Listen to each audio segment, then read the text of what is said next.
9th Tamil book first unit உரைநடை உலகம் திராவிட மொழி குடும்பம் அப்படின்ற படத்தை பார்ப்போம். ஃபஸ்ட்டு நுழைய முன் திராவிட மொழிகளுக்குள் மூத்த மொழியாய் விளங்குவது தமிழ். திராவிட மொழிகளுக்குள் மூத்த மொழியாக விளங்குவது தமிழ். எத்தகைய கால மாற்றத்திலும் எல்லா புதுமைகளுக்கும் ஈடு கொடுத்து இயங்கும் ஆற்றல் தமிழுக்கு உண்டு. தமிழாய்ந்த அயல் நாட்டறிஞரும் செம்மொழி தமிழின் சிறப்பை தரணியெங்கும் எடுத்துரைத்து மகிழ்கின்றனர். இவ்வுரைப்பகுதி தமிழின் சிறப்பை பிற மொழிகளுடன் ஒப்பிட்டு உணர்த்துகிறது.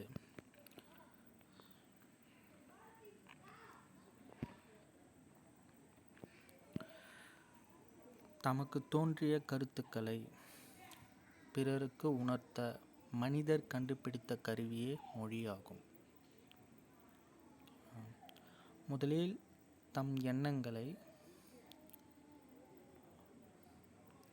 மெய்ப்பாடுகள், சைகைகள், ஒலிகள், ஓவியங்கள் முதலியவற்றின் மூலமாக பிறருக்கு தெரிவிக்க முயன்றனர். இவற்றின் மூலம் பருப்பொருட்களை மட்டுமே ஓரளவு உணர்த்த முடிந்தது. நுண்பொருட்களை உணர்த்த இயலவில்லை. பருப்பொருளை மட்டுமே ஓரளவு உணர்த்த முடிந்தது. நுண்பொருட்களை உணர்த்த இயலவில்லை. அதனால் ஒலிகளை உண்டாக்கி பயன்படுத்த தொடங்கினான். சைகையோடு சேர்த்து பொருள் உணர்த்திய ஒலி காலப்போக்கில் தனியாக பொருள் உணர்த்தும் வலிமை பெற்று மொழியாக வளர்ந்தது.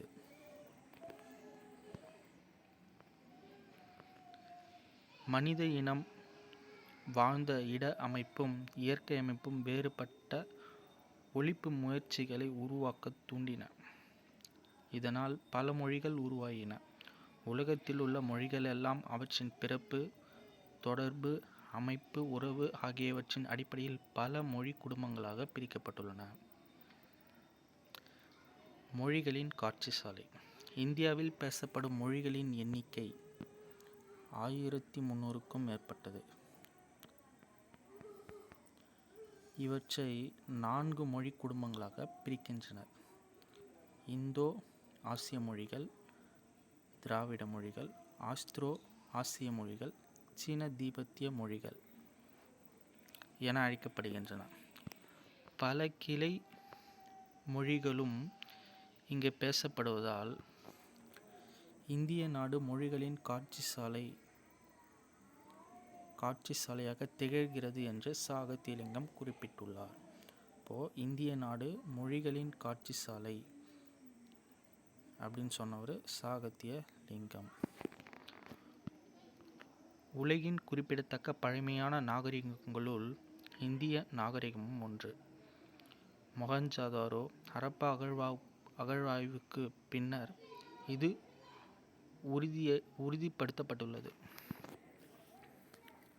இப்போது உலகின் குறிப்பிடத்தக்க பழமையான நாகரிகங்களுள் இந்திய நாகரிகமும் ஒன்று தான். ஓகேவா? அதை மொஹஞ்சதாரோ ஹரப்பா அகழ்வாய்வுக்கு பின்னாடி உறுதிப்படுத்தியிருக்காங்க. இதை திராவிட நாகரிகம் என்று அறிஞர்கள் கருதுகின்றனர். திராவிடர் பேசிய மொழியே திராவிட மொழி எனப்படுகிறது. திராவிடர் பேசிய மொழியே திராவிட மொழி எனப்படுகிறது. திராவிடம் என்னும் சொல்லை முதலில் குறிப்பிட்டவர் குமரிலப்பட்டர். திராவிடம் என்னும் சொல்லை முதலில் குறிப்பிட்டவர் குமரிலப்பட்டர். தமிழ் என்னும் சொல்லில் இருந்துதான் திராவிடா என்னும் சொல் பிறந்தது. தமிழ் என்னும் சொல்லிலிருந்துதான் திராவிடா என்னும் சொல் பிரிந்தது என்று மொழி ஆராய்ச்சியாளர்கள் கருதுகின்றனர். தமிழ்தான் திராவிட அப்படின்ற ஒரு சொல் பிறந்துச்சுன்னு சொல்கிறாங்க. யாருன்னா மொழி ஆராய்ச்சியாளர்கள். ஈராஸ் பாதிரியார் இம்மாற்றத்தை எப்படி சொல்கிறான்னா, தமிழ், தமிழா, தமிழா, ட்ரமிழா, ட்ரமிழா, திராவிடா, திராவிடா என்று வந்ததாக விளக்குகிறார் ஈராஸ் பாதிரியார். மொழி ஆய்வு. திராவிட மொழி குடும்பம் என்னும் பகுப்பு உருவாவதற்கு ஒரு வரலாறு இருக்கிறது. தமிழ், கன்னடம், தெலுங்கு ஆகிய மொழிகள் சமஸ்கிருத மொழிகளிலிருந்து உருவானவை என்ற கருத்து அறிஞர் பலரிடையே நிலவி வந்தது. இம்மொழிகளில் வடமொழி சொற்கள் மிகுந்து காணப்பட்டதால் 18ஆம் நூற்றாண்டின் தொடக்கம் வரை இந்திய மொழிகள் அனைத்திற்கும் வடமொழியே மூலம் எனவும் அதிலிருந்தே மற்ற மொழிகள் தோன்றி வளர்ந்தன எனவும் அறிஞர்கள் கருதுகின்றனர். 18ஆம் நூற்றாண்டின் தொடக்கம் வரை, ஓகேவா, சமஸ்கிருத மொழியிலிருந்து தான் உருவாச்சு. தமிழ், கன்னடம், தெலுங்கு, ஓகேவா, தமிழ், கன்னடம், தெலுங்கு சமஸ்கிருத மொழியிலிருந்து தான் உருவாச்சு அப்படின்னு அறிஞர் பலருடைய கருத்து இருந்தது. அதேமாதிரி வடமொழி சொற்களும் மிகுந்து இருந்துச்சு. அதனால் 18ஆம் நூற்றாண்டின் தொடக்கம் வரை இந்திய மொழிகள் அனைத்திற்கும் வடமொழி தான் மூலம், அதிலிருந்து தான் மற்ற மொழிகள் தோன்றி வளர்ந்தன என்ற கருத்து இருந்துச்சு. அறிஞர் வில்லியம் ஜோன்ஸ் என்பவர் வடமொழியை ஆராய்ந்து மற்ற ஐரோப்பிய மொழிகளோடு தொடர்புடையது. இப்போ வடமொழியை ஆராய்ஞ்சு மற்ற ஐரோப்பிய மொழிகளோடு தொடர்புடையது வடமொழி என முதலில் குறிப்பிட்டார் அறிஞர் வில்லியம் ஜோன்ஸ். இப்போ வடமொழி ஐரோப்பிய மொழிகளோடு தொடர்புடையதுன்னு அறிஞர் வில்லியம் ஜோன்ஸ் சொல்கிறார். தொடர்ந்து 1816ஆம் ஆண்டில் பேராசிரியர் பாப், ராஸ்க், கிரீம் முதலானோராலும் மொழி சார்ந்த பல ஆய்வுகள் மேற்கொள்ளப்பட்டன. முதலில் பிரான்சிஸ் எலிஸ் என்பவர் தமிழ், தெலுங்கு, கன்னடம், மலையாளம் போன்ற மொழிகளை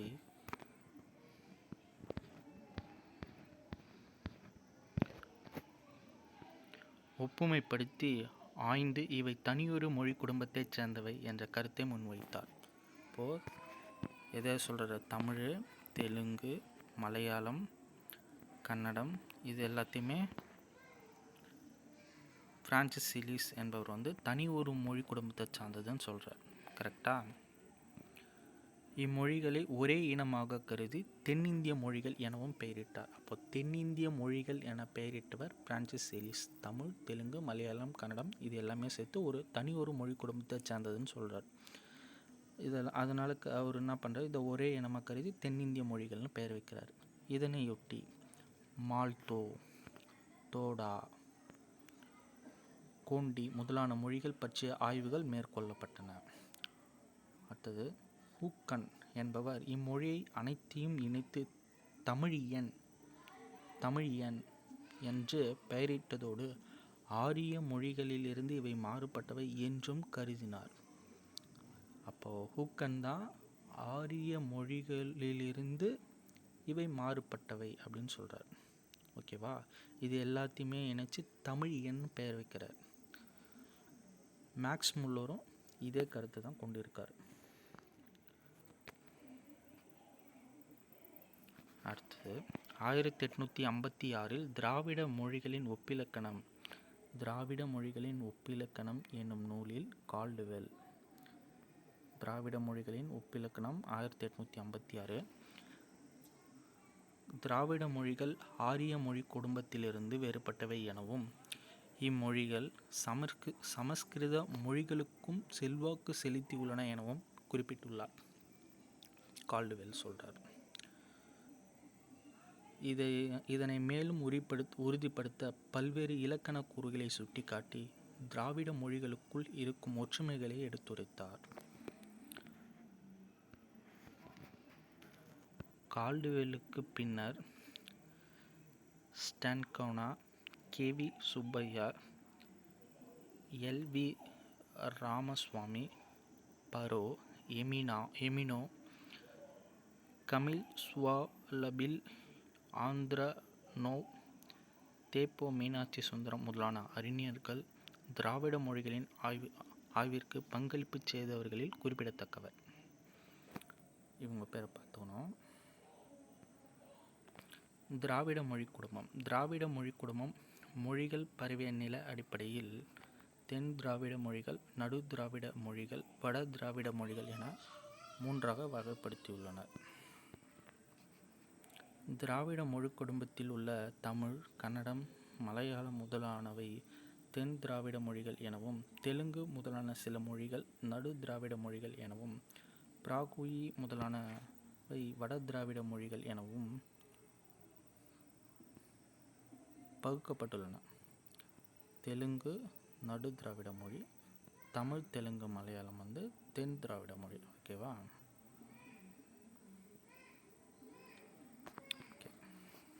இப்போ பிராகுயி வட திராவிட மொழி, தெலுங்கு நடு திராவிட மொழி, தமிழ், மலையாளம், கன்னடம் தென் திராவிட மொழி. தென் திராவிட மொழிகள் தமிழ், மலையாளம், கன்னடம், குடகு, கொடகு, துளு, கோத்தா, கோடா, கொரக்கா, இருளா இதெல்லாம் தென் திராவிட மொழிகள். வட திராவிடம் குரூக், மால்தோ, பிராகுயி, குரூக், மால்தோ, பிராகுயி. நடு திராவிட மொழிகள் தெலுங்கு, கூயி, கூவி, கோண்டா, கோலமி, நாய்க்கி, பெங்கோ, மாண்டா, பர்ச்சி, கதப்பா, கோண்டி இதெல்லாம் நடு திராவிட மொழிகள். பல மொழிகளிலும் உங்கள் பெயரை எழுதி மகிழுங்கள் அப்படின்னு சொல்லியிருக்காங்க.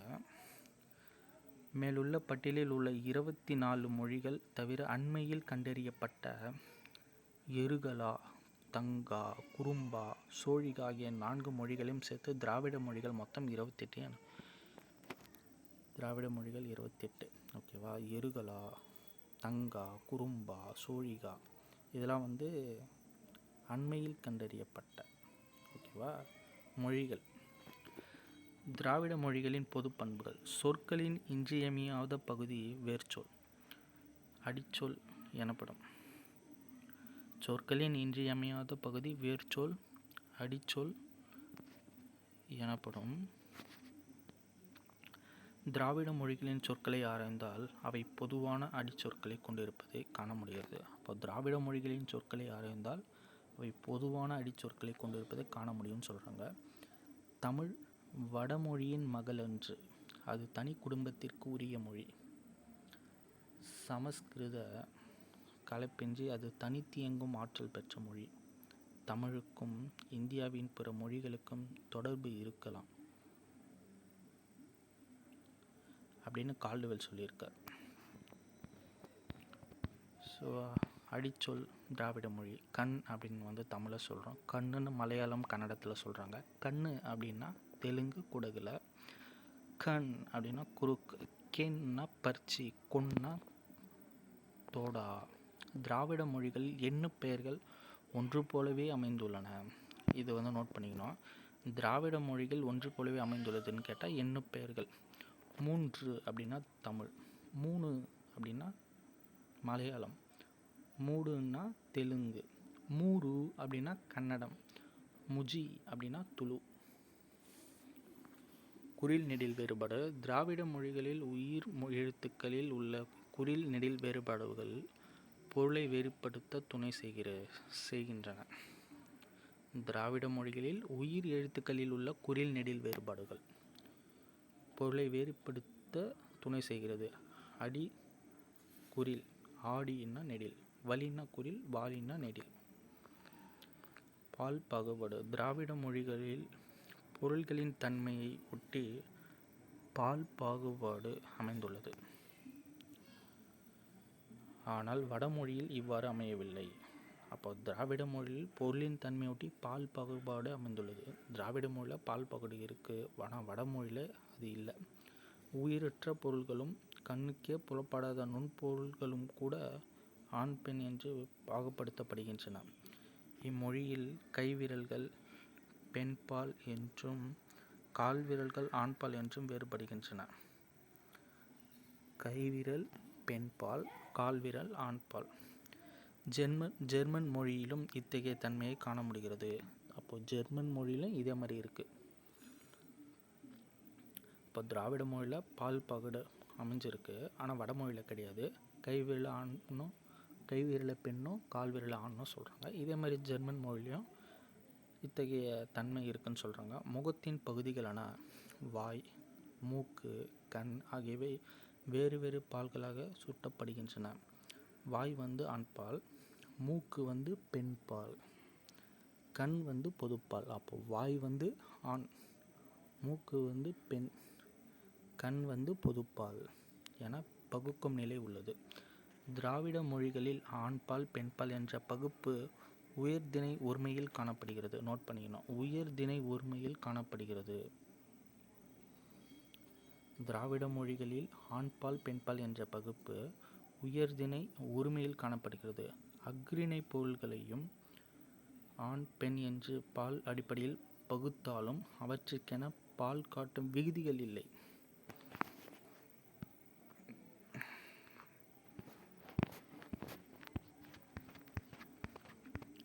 தனி சொற்களாலேயே ஆண் பெண் என்ற பகுப்பை உணர்த்தினர். எடுத்துக்காட்டு கடுவன், கடுவன்னா மந்தி, கடுவன்னா மந்தி. களிறு, பிடி, கடுவன்னா மந்தி, களிறுன்னா பிடி. வினைச்சொற்கள். ஆங்கிலம் போன்ற மொழிகளில் வினைச்சொல் காலத்தை மட்டும் காட்டுமே தவிர, வினைச்சொல் காலத்தை மட்டுமே காட்டும். இதில் ஆங்கிலத்தில் திணை, பால், எண், இடம் ஆகிய வேறுபாட்டை காட்டுவதில்லை. திணை, பால், எண், இடம். ஆனால் திராவிட மொழிகளின் வினைச்சொற்கள் இவற்றை தெளிவாக காட்டுகின்றன. வந்தான், வந்தான்னா உயர் திணை ஆண்பால் படர்க்கை ஒருமை. இவ்வியல்புக்கு மாறாக மலையாள மொழி மட்டுமே அமைந்துள்ளது. அம்மொழியில் திணை, பால், எண் ஆகியவற்றை காட்டும் பால் காட்டும் விகுதிகள் இல்லை. நோட் பண்ணிக்கணும். ஆங்கிலத்தில் வினைச்சொல் காலத்தை காட்டும். ஆனால் திராவிட மொழிகள் திணை, பால், எண், இடம் ஆகிய இது எல்லாத்தையுமே காட்டுது. திணை, பால், எண், இடத்தை திராவிட மொழிகளின் வினைச்சொற்கள் தெளிவாக காட்டும். ஆனால் ஆங்கிலத்தில் காலத்தை மட்டும்தான் காட்டும். அதே மாதிரி மலையாள மொழியில் திணை, பால், எண்ணை காட்டும். ஆனால் பாலை காட்டாது. அதாவது பால் விகுதிகள் இல்லைன்னு சொல்கிறாங்க. தனி சொற்களாலேயே ஆண் பெண் பகுப்பை அறிந்து கொள்ள முடியும். இதெல்லாம் மலையாள மொழியில். இவ்வாறு திராவிட மொழிகள் சில பொது பண்புகளை பெற்றிருந்தாலும்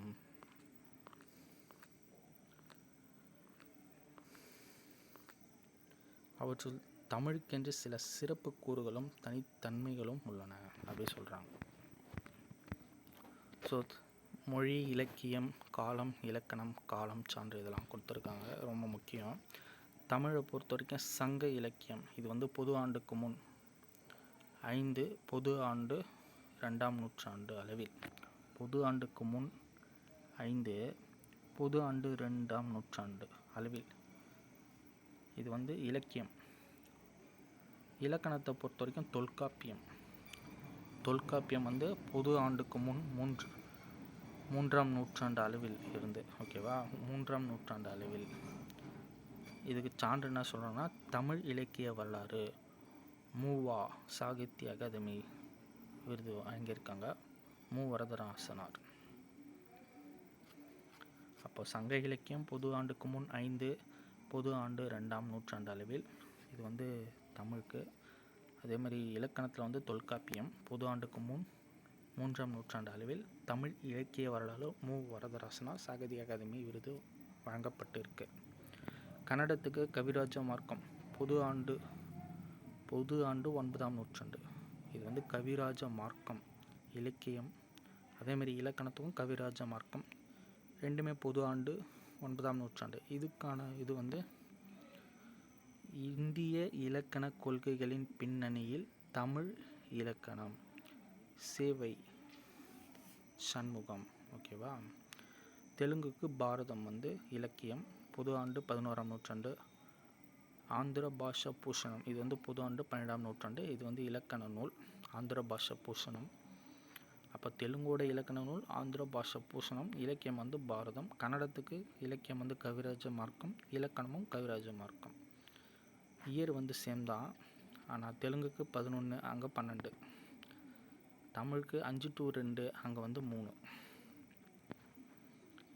மலையாளத்துக்கு ராமசரிதம் பொது ஆண்டு 12ஆம் நூற்றாண்டு. இது வந்து இலக்கியம். இலக்கணத்துக்கு லீலா திலகம் பொது ஆண்டு 15ஆம் நூற்றாண்டு. மலையாள இலக்கிய வரலாறு சாகித்ய அகாதமி. திராவிட மொழிகளில் சொல் ஒற்றுமைன்னு சொல்கிறாங்க. மரம் தமிழில் வந்து மரம் சொல்கிறோம்.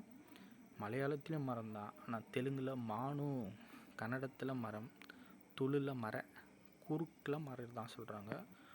ஒன்று அப்படின்றது தமிழில், மலையாளத்தில் ஒன்று, தெலுங்கில் ஒக்கடி, கன்னடத்தில் ஒந்து, துளுல ஒஞ்சி, குறுக்கில் இல்லை. நூறு